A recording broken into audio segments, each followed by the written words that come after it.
Hey guys, welcome to another First Chapter Friday. I hope everyone's week after April break has been a successful one and not too much stress going on at home. Today is kind of special because I have an actual book. It's not my e-reader today, so that's kind of fun.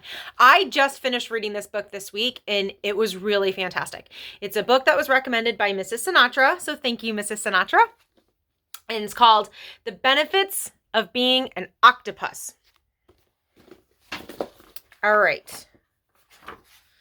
Let's dive in, my friends. Chapter 1. I settle onto the couch with the chocolate pudding I saved from Friday's school lunch. The silence is amazing. Well, it's not complete silence. Hector is spinning the whirring dragon on his baby seat while he eats Cheerios, but it's pretty close. I savor a spoonful of pudding. How long do I have before Bryce and Aurora burst out of our bedroom arguing about something? When I left them in there, Aurora was pretending to be Bryce's cat, and Bryce was pretending to feed her milk. But that can't last. I mean, they're 4 and 3. That's not how it works. I take another bite with my eye on the bedroom door, but it stays closed. This never happens. I glance down at my backpack. My debate prep packet is inside, and I'm actually tempted to work on it. I'm not a kid who does homework, and I definitely don't do big projects, which usually require glitter and markers and poster board and all sorts of things, none of which I have. Plus, last year in 6th grade, when I actually turned in a poster project, Kaylee Vine announced to the whole class, "Everyone, alert the authorities! Zoe Elbro turned in a project. The world must be ending!" Then she made an sound like a fire drill and did it every time she passed me in the hallway for the whole next week. But this project doesn't need any glitter, and everyone else won't have fancy poster boards with foam letters that make my flimsy piece of newsprint that the teacher gave me look like gray toilet paper. All I need to know is something, and I do.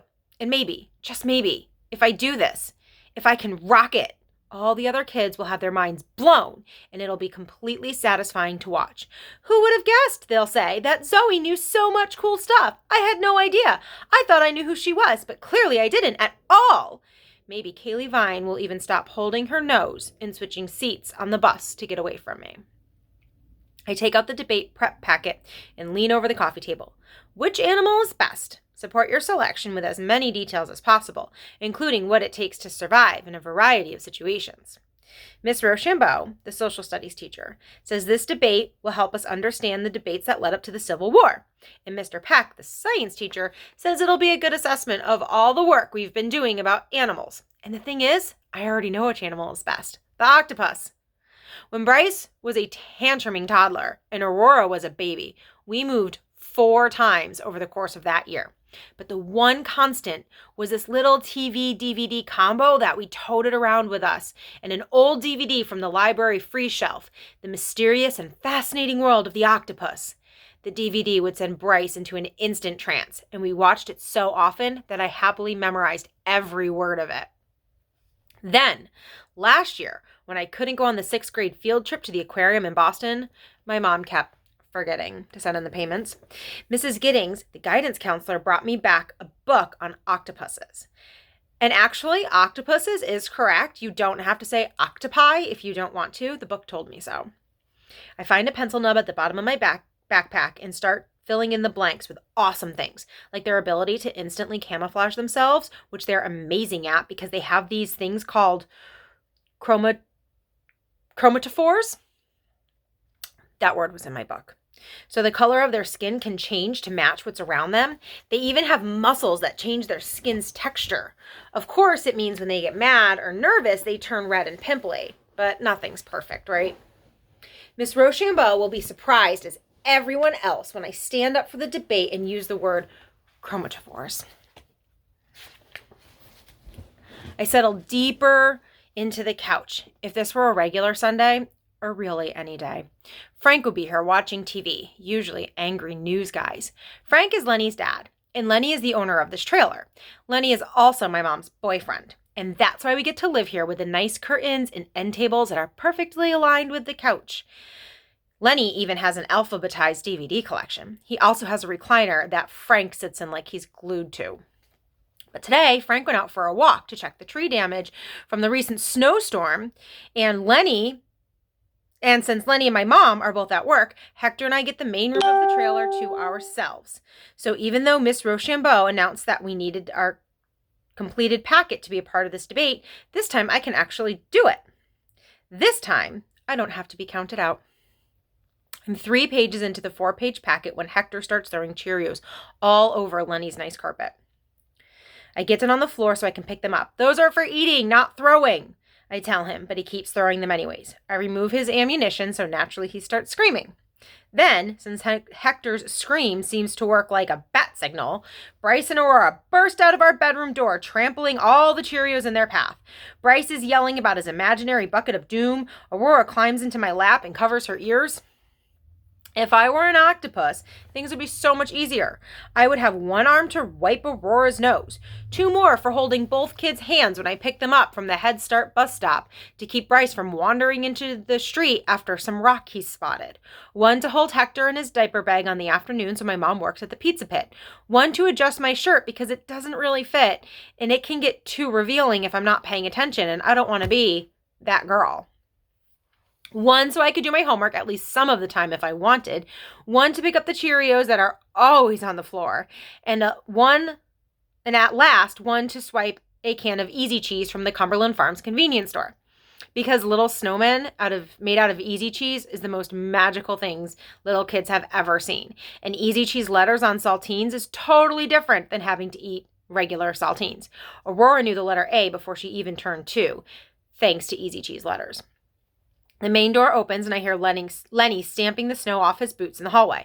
I drop my debate packet into my backpack and get the rest of the Cheerio dust scraped into my hand as fast as I can. "How's the baby?" Lenny booms as he comes around the corner into the main room. He pats Hector on the head and then heads to the fridge to get a soda. Lenny is Hector's dad. He's not Bryce and Aurora's dad. That was Nate. Nate used to take me hunting, which was cool. No meat tastes as good as the stuff you caught yourself, but Nate's not around anymore. And my own dad was gone long before I knew how to throw Cheerios. My mom doesn't seem to think he's worth talking about too much, but you never know. Maybe he secretly liked documentaries as much as I do. It's all okay though, because I like football too, and so does Lenny. Plus, tonight is a playoff game, and when my mom gets home from her shift, she's going to make her bacon-wrapped hot dog bites. Those are what got us Lenny in the first place. Maybe they'll make up for all the other stuff. That evening, my job is to keep Bryce and Aurora in our bedroom so they don't grab the bacon-wrapped hot dog bites before they're cooked. With Hector balanced on my hip, I position myself as a human shield near the door while simultaneously keeping my eye on Lenny's nice lamp, ready to leap for it if necessary. Hector sucks hard on his pacifier as he watches Bryce and Aurora launch their plastic battle bots into the blanket volcano. But then Bryce picks up Aurora's precious stuffed sea turtle, Petunia, as the next sacrifice, and Aurora starts shrieking at the top of her lungs to stop him. That's one benefit of living in a town like that. When the rich people donate their old stuffed animals, you can end up with an awesome sea turtle that even has a fact printed on the tag about the dangers of shrimp nets. And anyway, we're not as poor as we used to be. We're living in Lenny's trailer now. I mean, it's a really nice lamp. I hear the clang of the spoon against the bowl as my mom mixes the barbecue sauce, the second to last step before the bites go in the oven. That means just a few more minutes before we can leave this room and I can settle onto the couch like a boss to watch the game. Unfortunately, I'm not the only one who can hear the spoon against the bowl. Both Bryce and Aurora have suddenly forgotten all about the volcano. "Bacon wrap!" Aurora shrieks. Bryce makes a break for the door. Instantly, I'm full on barricade mode. You're not eating one until they're cooked, just like everyone else. I don't need to remind them what happened last time my mom made these. The bacon sauce stain on Lenny's wallpaper doesn't let anyone forget. Bryce was trying to push me out of the way using every bit of his scrawny 4-year-old arms, but I'm immovable. Plus, Hector is helping to weigh me down. "No fair, Zoe!" Aurora wails. "What if they're all gone?" "There'll be one for each of you when they're ready." Aurora puts her sour eyes face. "I don't believe you." "Trust me, both of you will get a bacon-wrapped hot dog bite." I pry Bryce's hand off my sweatshirt, but he keeps pushing on me with his head like a slow-motion ram. "I promise." Bryce stops ramming and looks up. "Pinky promise?" I nod and hook pinkies around his. Pinky promise. It's only when I hear the oven door closing shut and the beeps of my mom setting the timer on the stove that I release them. Remember, I whisper, pulling them close before they can zoom by me. No yelling, no running, no messes. Magically, they settle right down on the far side of the living area and start playing quietly with their toys. The promise of a bacon-wrapped hot dog bite is a powerful thing. Frank is back in his recliner. The pregame show is on, but even though we've lived with him and Lenny for a whole year and a half, I don't know if he even likes football. I don't know if he actually likes anything. He's like a beetle propped belly up, especially if that beetle is the kind that spends most of the time with either a cigarette stuck in its mouth or a strand of cinnamon-flavored floss hanging from its teeth.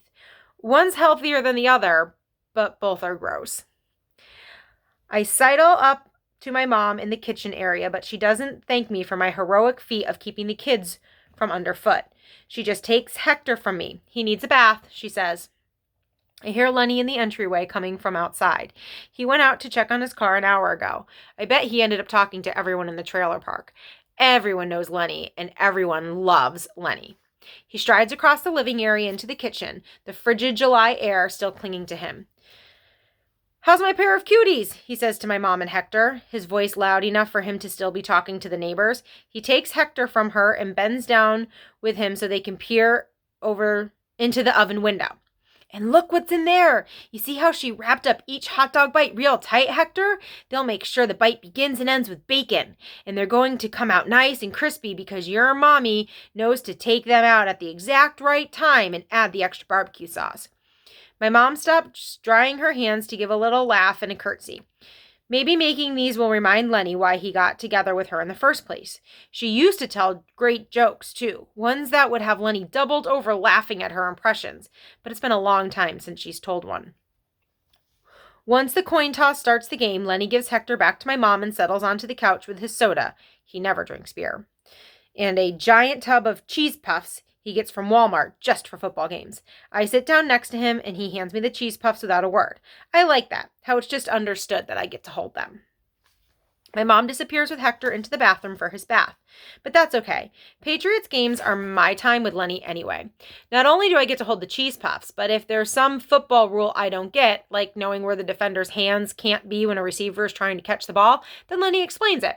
Both of us are always on the edge of the couch for every third down, me eating those cheese puffs and him drinking a soda. Basically, it's the best time ever. By the time the game gets underway, Bryce and Aurora have shifted to right in front of the TV, but they still only pay attention for commercials when it's more fun. Mostly they're zooming the toy cars around pretending they're trying to outrace the Death Star. They haven't seen the movie yet, so they don't exactly get it.